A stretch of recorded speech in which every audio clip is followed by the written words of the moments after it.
Hey guys, how's it going? Hope you're doing well. My name is Crown, and today I'm going to read you some very interesting stories that I hope that you're gonna love. And now, without further ado, let's go!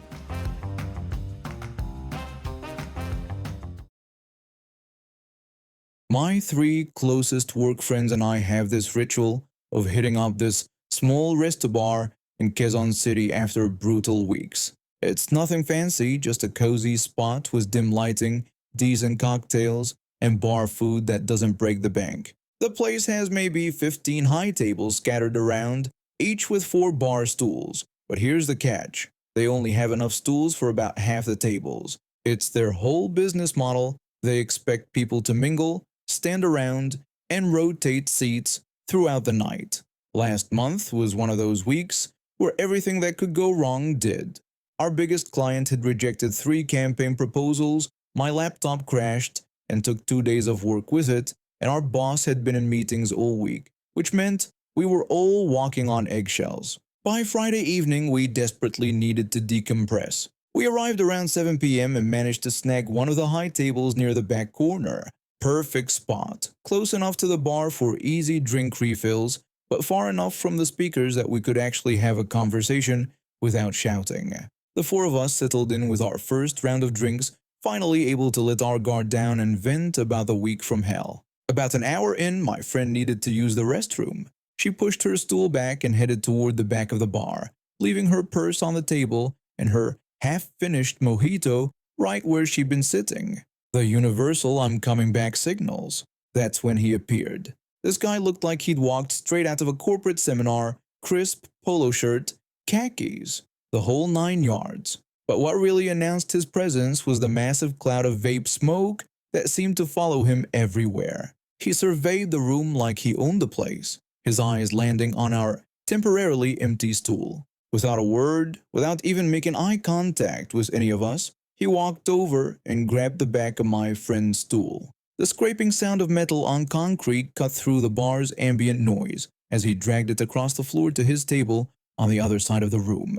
I blinked, sure I'd misunderstood what just happened, but no, there he was, settling onto my friend's seat like it had always been his.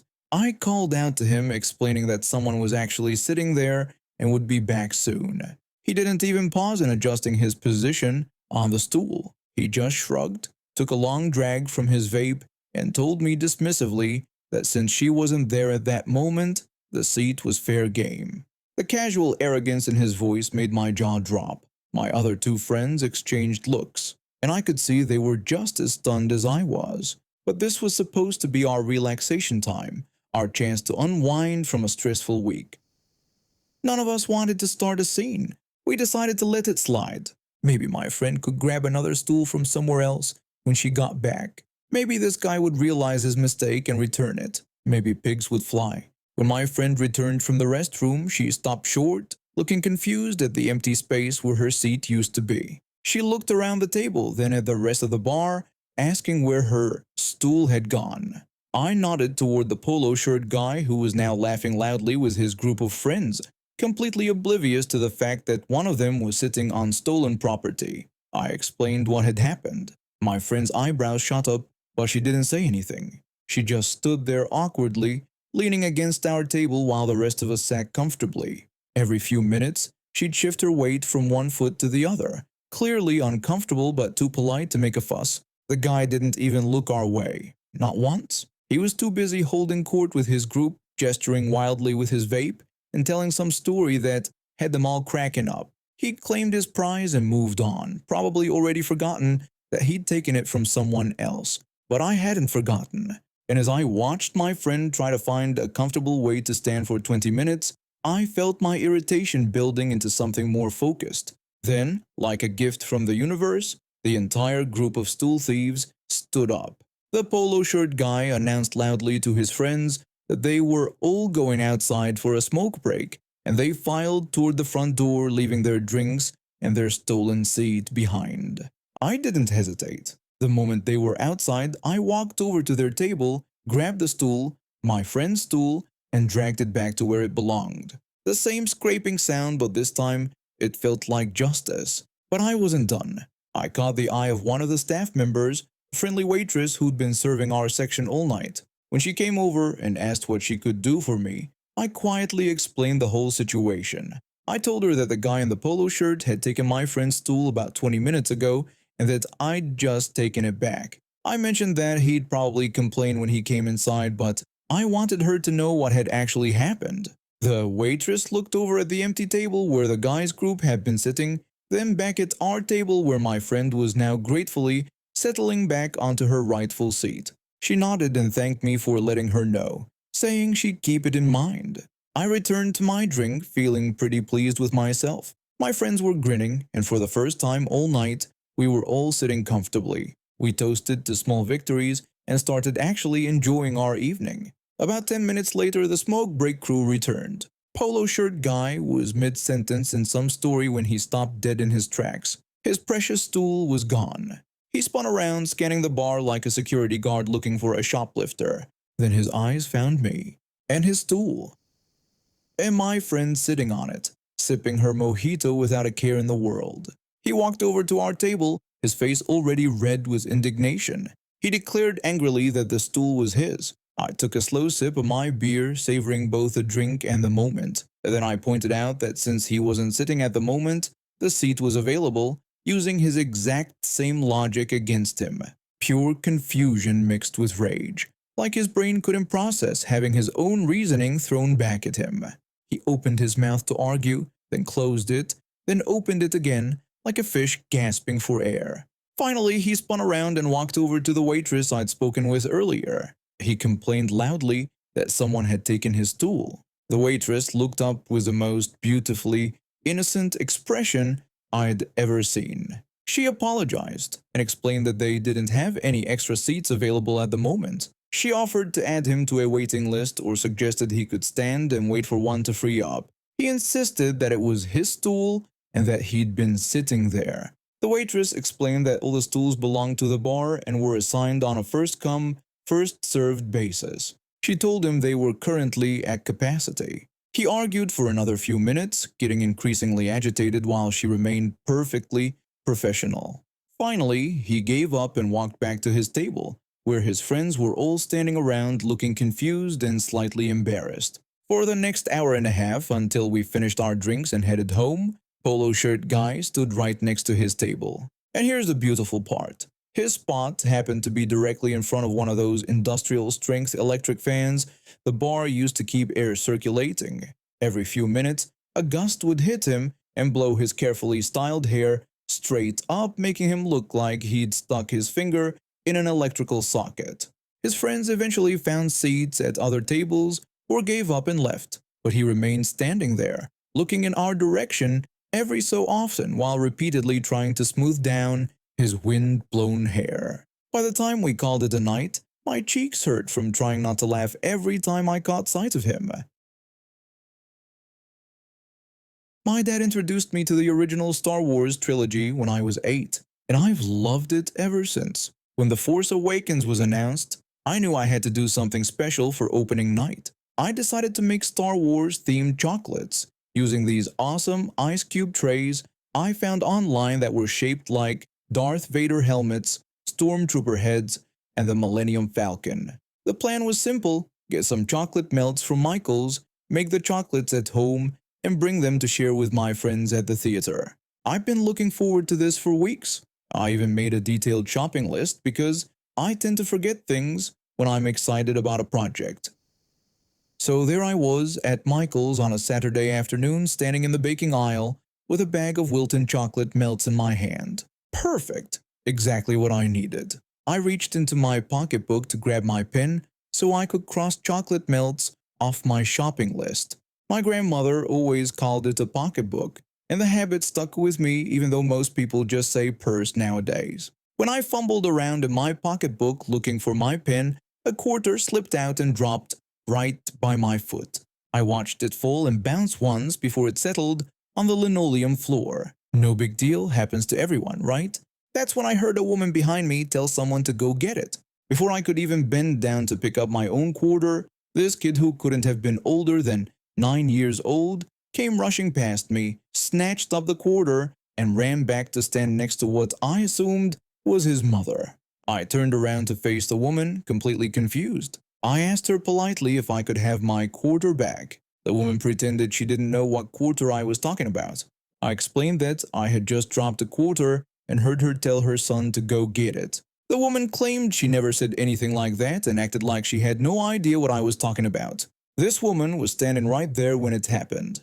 Her kid was holding my quarter in his little fist, and she was acting like nothing had occurred. I told her that I had watched the quarter fall out of my pocketbook, that she had told her son to grab it, and that I wanted it back. The woman insisted I was imagining things and claimed the quarter was already on the ground when they arrived. The audacity was incredible. I mean, it's just 25 cents, but it was my quarter, and the principle of the matter was what really bothered me. She was teaching her kid that it's okay to take things that don't belong to you. Fortunately, there was another customer standing behind us who had witnessed the whole thing.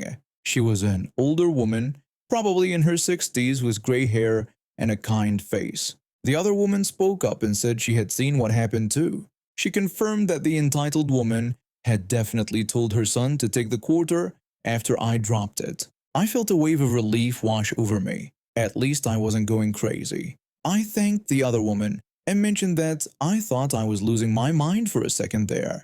But instead of being embarrassed or apologetic, the entitled woman doubled down on her lie. She insisted that both of us were wrong and claimed her son had found that quarter fair and square. The other woman told her that we had both heard her say, "Go get it," right after the quarter dropped, and that there was no point in denying it. The woman's face was getting red now. She grabbed her son's hand and started walking toward the front of the store where those little candy machines were located. You know, the ones where you put in 25 cents and get gumballs or cheap toys. The woman told her son sweetly that they should get him something nice with the quarter he had found. When she walked past us, she actually had the nerve to flip us both off, right there in the middle of Michael's, in front of her young son and other customers. The other woman gasped, and I just stood there with my mouth open. I asked in disbelief if she had really just done what I thought she did. The other woman confirmed that she certainly had, and commented on how inappropriate it was. But then something beautiful happened. A Michael's employee who had been restocking shelves in the next aisle over had apparently seen and heard everything. She was a young woman, probably college-aged, with short brown hair and the standard Michael's apron. The employee walked right up to the entitled woman's shopping cart, which was full of craft supplies, and started pushing it toward the customer service counter. The employee told the woman that she would need to return all of the items in her cart. The woman demanded to know what the employee was doing and insisted that she was going to buy everything in the cart. The employee explained that no, she actually wasn't going to be buying anything. She said that after witnessing the theft, the lying, and the inappropriate gesture toward other customers, she was asking the woman to leave the store immediately. The woman protested that the employee couldn't do that because she was a paying customer. The employee told her that she wasn't a customer anymore and asked her to collect her son and exit the store, explaining that she was no longer welcome there. The entitled woman looked around desperately, probably hoping to find someone who would side with her or maybe a manager she could complain to, but there were several other customers nearby who had stopped to watch the drama unfold, and none of them looked sympathetic to her cause. Realizing she was outnumbered and outmaneuvered, she grabbed her son roughly by the arm and started dragging him toward the exit.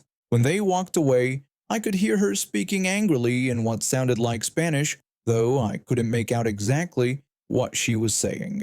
The employee turned to me and the other woman with an apologetic smile. She said she was sorry we both had to deal with that situation and mentioned that some people really have no shame. I thanked her for stepping in and told her I couldn't believe the woman had tried to steal my quarter and then lied about it. The other woman agreed and pointed out that it had happened right in front of the child, wondering what kind of lesson that was teaching him. The employee said that, unfortunately, they see entitled behavior like this more often than people would think, but they don't tolerate theft or harassment of their customers. The other woman patted my arm gently and said she hoped I would enjoy whatever project I was working on with those chocolate melts. I told her about the Star Wars chocolates for the new movie opening night. She said it sounded fun and that She was sure they would turn out wonderful.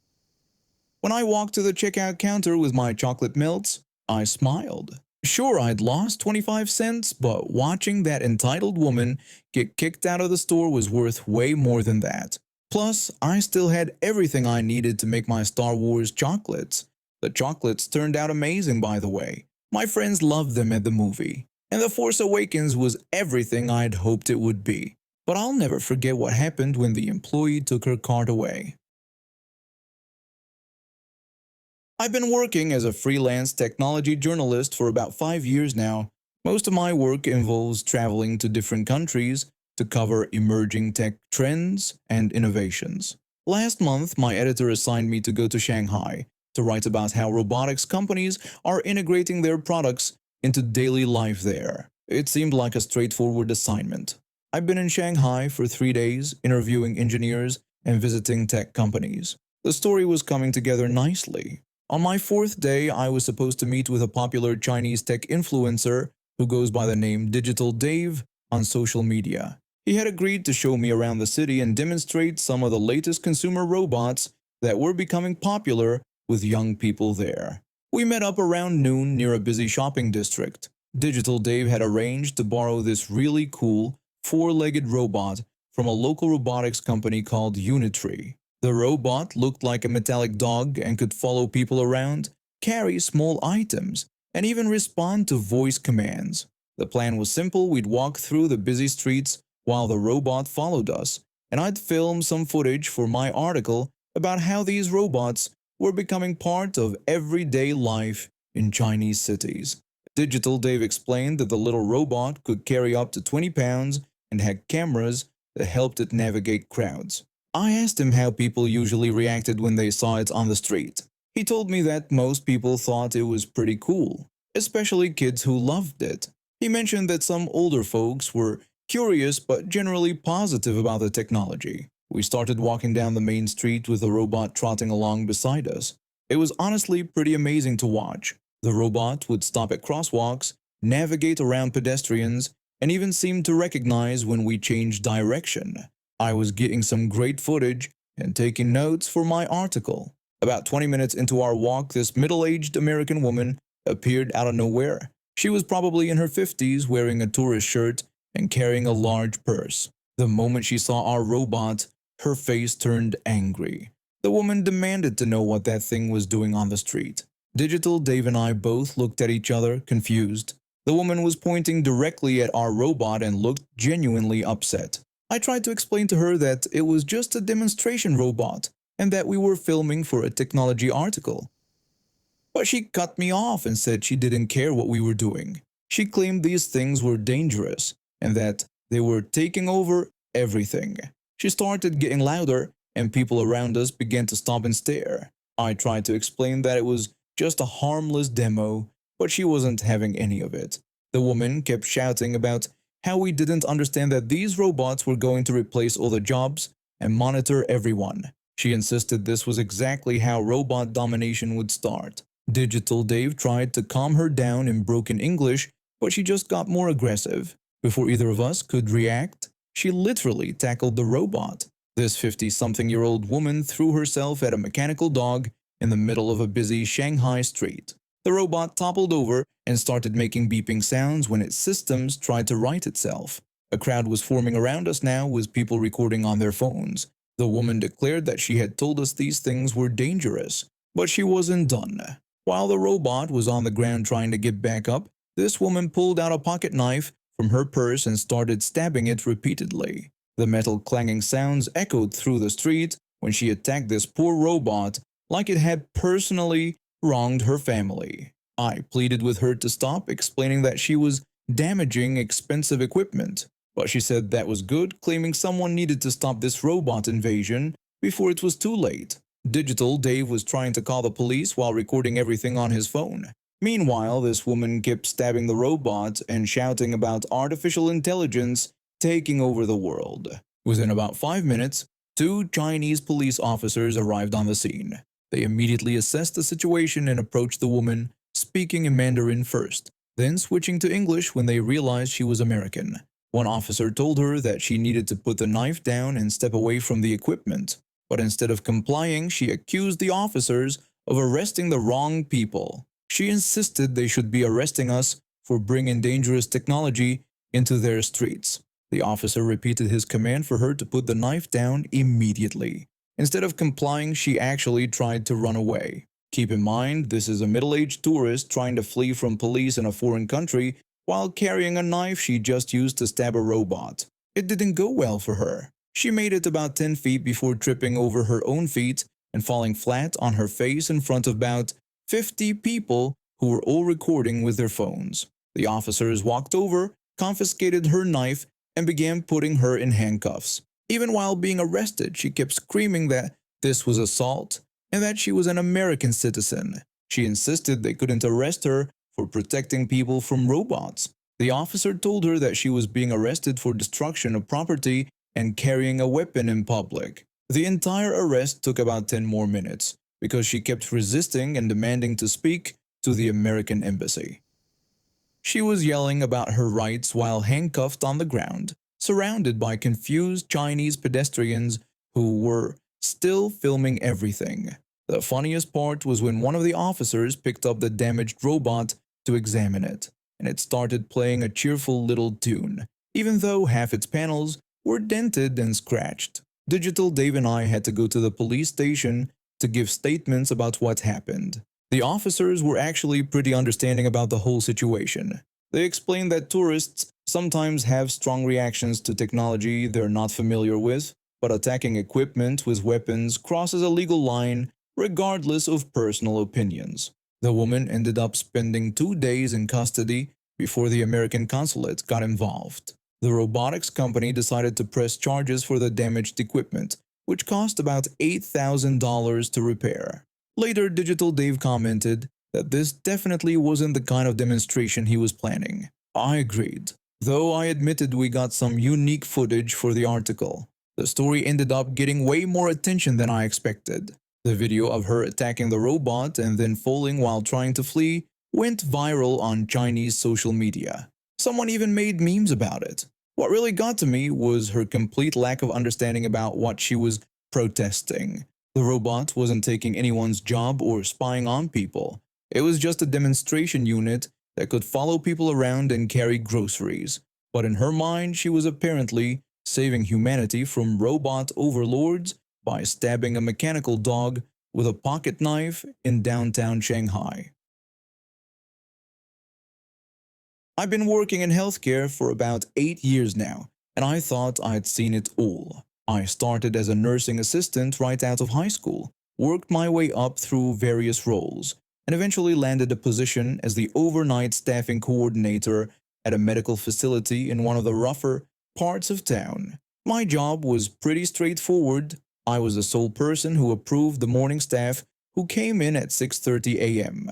I had to balance how many people we needed based on patient care requirements, call-offs, and general staffing needs. Working in an area with high crime and poverty meant we dealt with a lot of unpredictable situations, so our old management philosophy was simple: overstaff and send people home if we didn't need them.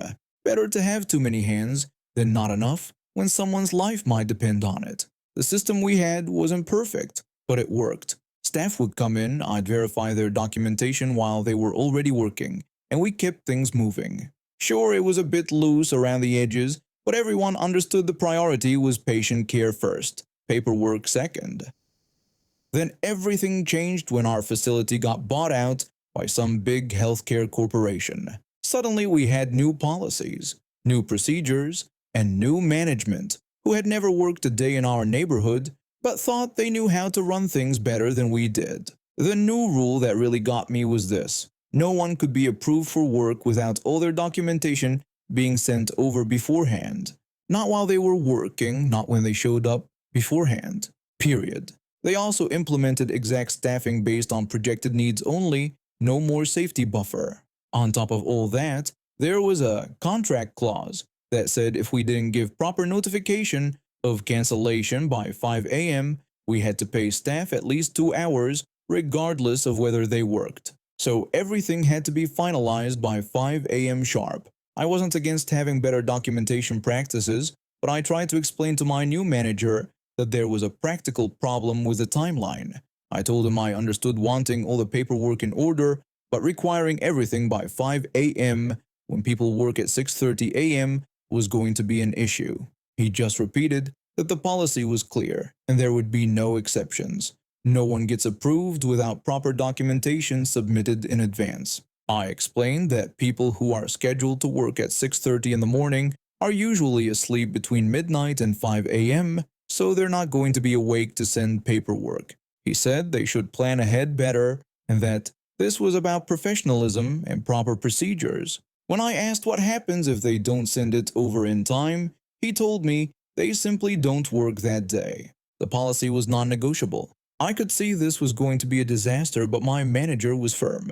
The email I received was crystal clear. Get all documentation before anyone is approved for staffing, no exceptions. So the next morning I did exactly what they told me to do. Starting at midnight, I began calling all the staff scheduled for the 6:30 a.m. shift to make sure they had submitted their documentation.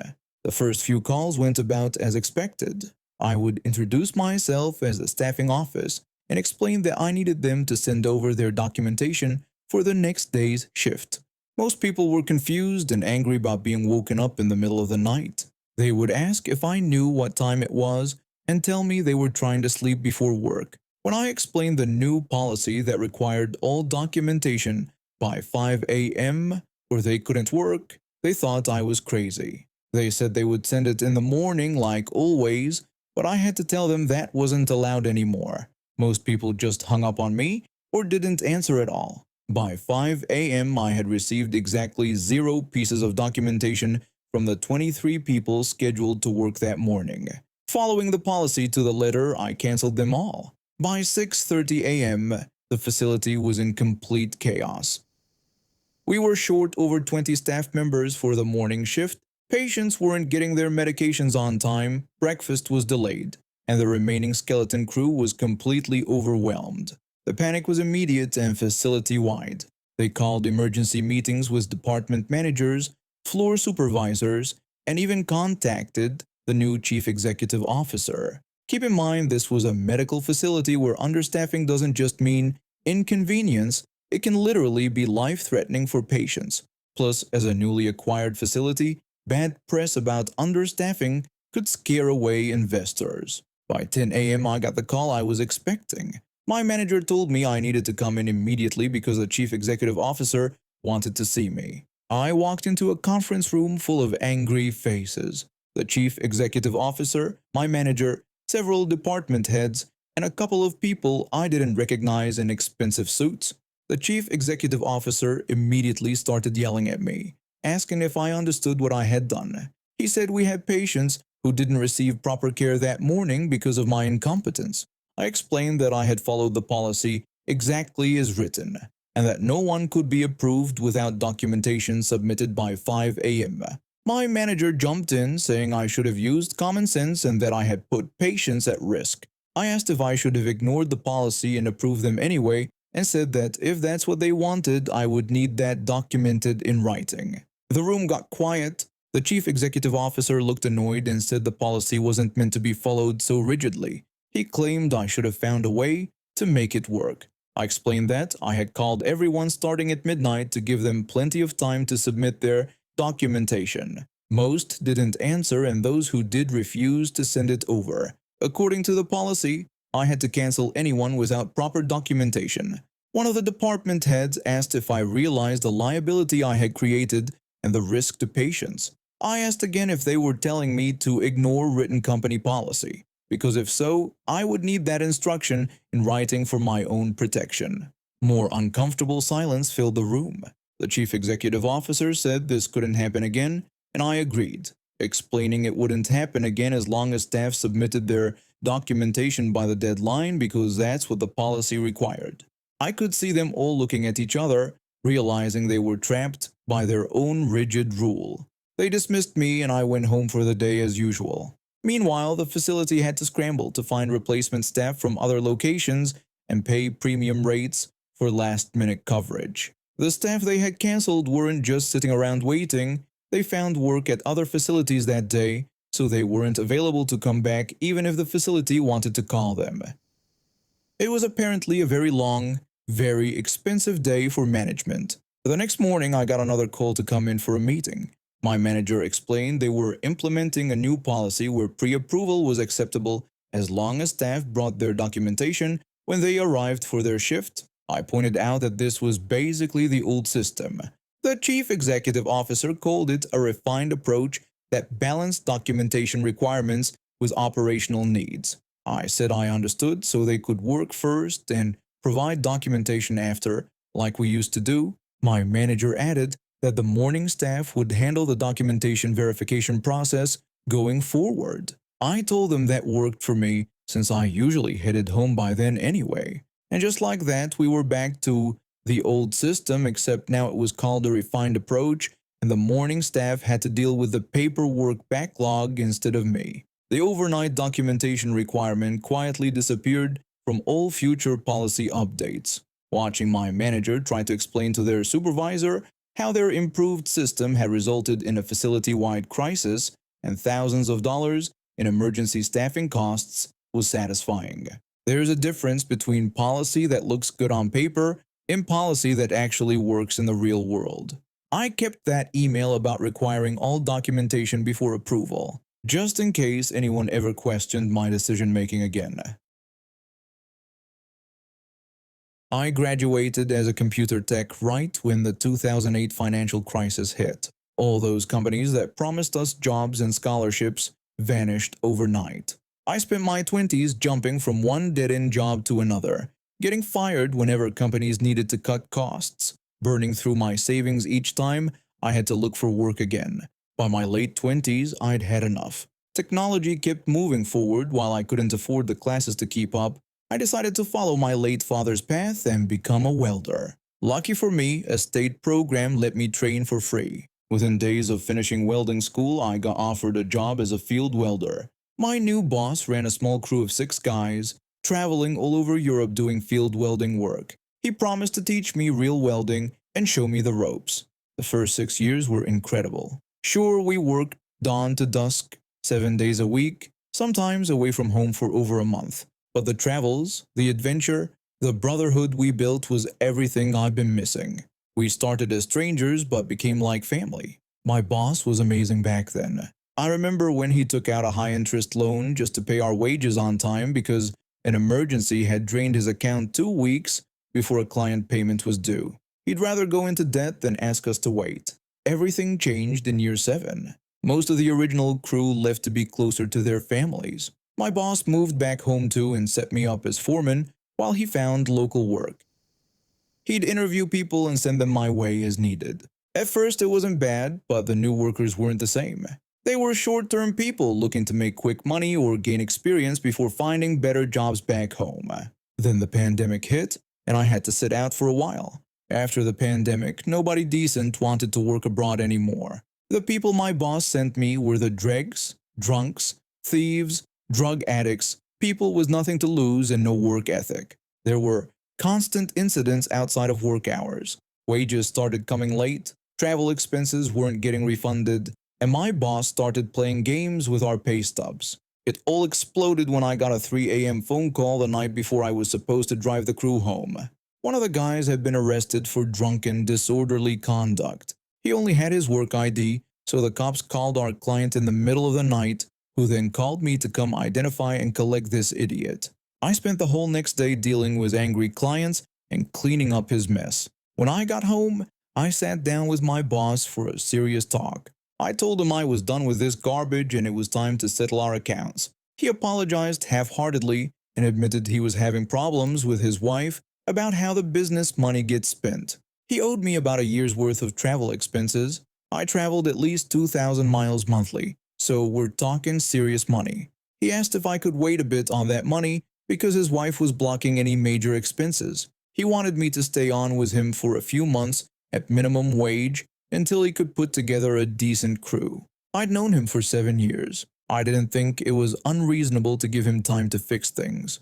But I had one condition. I needed half the money he owed me by the end of September because I had work scheduled on my house. He said that shouldn't be a problem since we had plenty of time.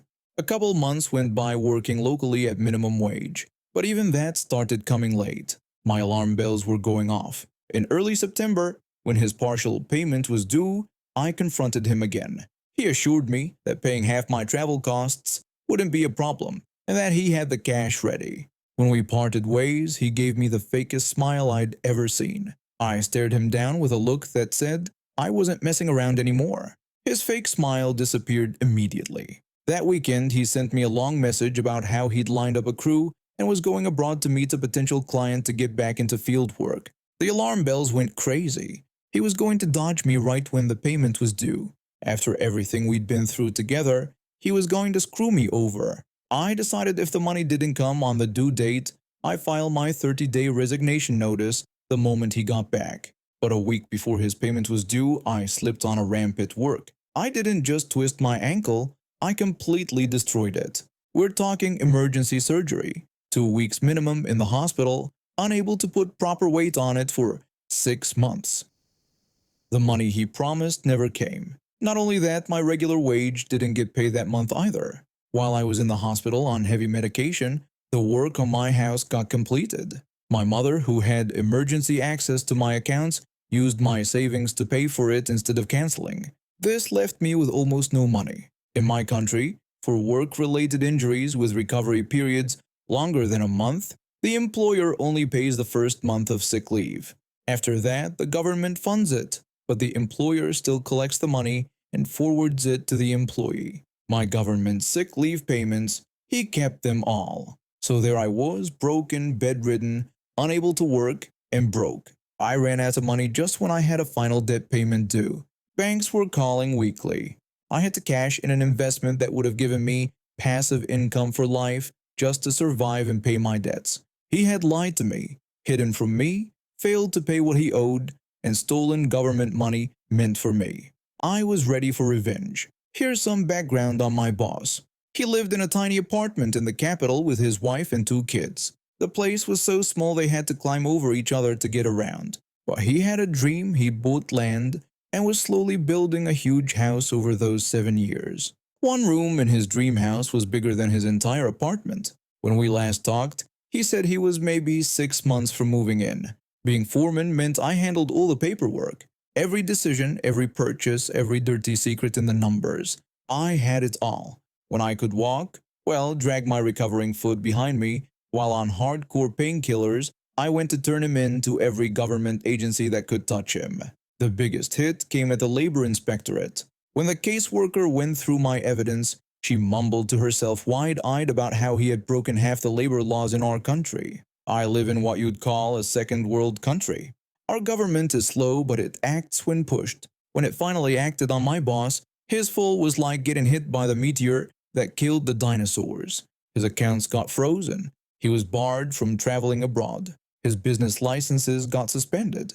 He was required to dismiss all current employees with severance money he didn't have. He filed for bankruptcy soon after. He was required to sell the house he'd dreamed about his entire life to settle the fines. Now he's trapped in that sardine can apartment, unable to work, unable to support his family, unable to pay bills while the legal proceedings drag on. What he did to me left me able to stay afloat. What I did to him left him completely destroyed. He called me when the government's hammer fell.